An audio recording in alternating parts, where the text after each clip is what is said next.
కర్నూలు జిల్లా కల్లూరు మండలం చిన్నటెక్కూరు ప్రాంతంలో ఈరోజు కావేరీ బస్సు 3:30 గంటల సమయంలో అగ్ని ప్రమాదంలో ఒక బైక్ యాక్సిడెంట్ చేసి ఆ రకంగా అగ్ని ప్రమాదం జరిగింది.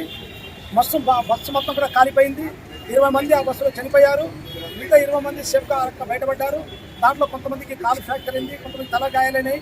ఈరోజు కర్నూలు జనరల్ హాస్పిటల్లో కొంతమంది ట్రీట్మెంట్ తీసుకుంటున్నారు, ఇంకా కొంతమంది ప్రైవేట్ హాస్పిటల్లో ట్రీట్మెంట్ తీసుకుంటున్నారు. ఈ సంఘటన చాలా దురదృష్టమైన సంఘటన. ఇట్లాంటి సంఘటన జరగకుండా ఉండాలి. ఎవరైతే చనిపోయినారో వాళ్ళకు సిపిఎం పార్టీ సంతాపాన్ని తెలియజేస్తున్నారు, కుటుంబాలకి సానుభూతి వ్యక్తం చేస్తుంది. అయితే ఈ ఇన్సిడెంట్ జరగడానికి కారణం ఈరోజు ప్రభుత్వం యొక్క నిర్లక్ష్యం అని చాలా స్పష్టంగా అర్థమవుతుంది. ప్రైవేట్ ట్రావెల్స్ పైన ప్రభుత్వం యొక్క అజమాయిషి లేకపోవడం, ఆర్టీఓ అధికారులు రెగ్యులర్గా చెక్ చేయకపోవడం, అట్లా డ్రైవర్లు ఎవరైతే వాళ్ళకి లైసెన్స్ ఉందా లేదా, స్పీడ్ కంట్రోల్ ఉందా లేదా, ఇది పరిరక్షణ లేకపోవడంతో ఈరోజు ఇట్లాంటి యాక్సిడెంట్ జరిగింది. ఎవరైతే డ్రైవర్లుగా ఉన్నారో చాలా బాధ్యతారహితంగా ఉన్నారో చాలా స్పష్టంగా అర్థమవుతుంది. వాళ్ళు సేఫ్ అయ్యారు, మిగతాలందరూ ఆ రకంగా చనిపోయిన పరిస్థితి. రెండవది, బస్సు అరేంజ్మెంట్ కూడా, ఏదైతే బస్సు తయారు చేసే సందర్భంలో కూడా ఇట్లాంటి సంఘటన జరిగినప్పుడు ఎక్కడికెక్కడ ప్రజలు బయట పడేలాగా అట్లాంటి అరేంజ్మెంట్ లేదు. అద్దాలు పగులుపోయే పరిస్థితి లేదు, ఎందుకంటే అద్దాలు పగులుంటే వాళ్ళ దగ్గర ఆయుధాలు ఏముండవు. కాబట్టి దానివల్ల బయటికి రాలేక ఈరోజు 20 మంది మొత్తం కాని గురిదైనారు.